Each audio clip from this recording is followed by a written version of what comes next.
If you've cleaned up your diet, removed gluten, dairy, tried low-FODMAP, eaten healthy for years, and you still don't feel right, this video is for you. Because for many people, the issue is not a lack of discipline or knowledge, and they might be using the right strategies, but for the wrong problem. One of the most common things that I hear is, I feel like I've tried everything and I'm still not getting results. People have changed their diet multiple times, removed entire food groups, followed advice that may have worked well for someone else, but it hasn't worked for them. And yet gut symptoms like bloating, reflux, constipation, diarrhea, and other symptoms like brain fog, anxiety, weight loss resistance, they just keep coming back. At that point, continuing to guess usually doesn't move things forward. And two people can have the same symptoms and yet they can have completely different underlying causes. For example, bloating can come from poor digestion, dysbiosis, food reactions.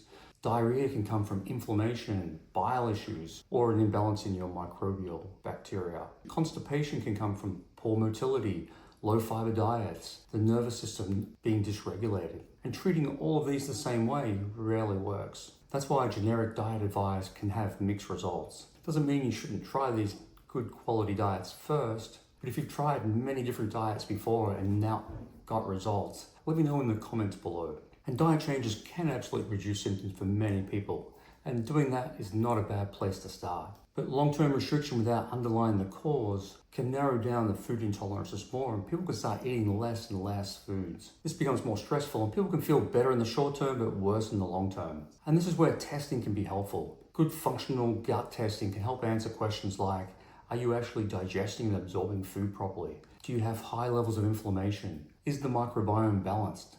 Are your symptoms driven by bacteria, parasites, or other pathogens? Instead of guessing, you're working with the information from the tests. At this point, people often ask me, okay, so what tests I should do? I've tried everything. The answer depends on symptoms, your history, and budget. But in most cases, I'll start with a gut test. This is usually a stool test like the GI map or the gut zoomer, because it gives us the broadest amount of information from one test. These tests can help us to understand whether digestion and absorption is working properly, how inflamed you are, whether you have an imbalance in your good and bad bacteria, if there's any parasites or other pathogens present, whether you have leaky gut and how the immune system of the gut is functioning. That information often explains why diets, supplements, and probiotics haven't worked in the past, or why reactions keep happening.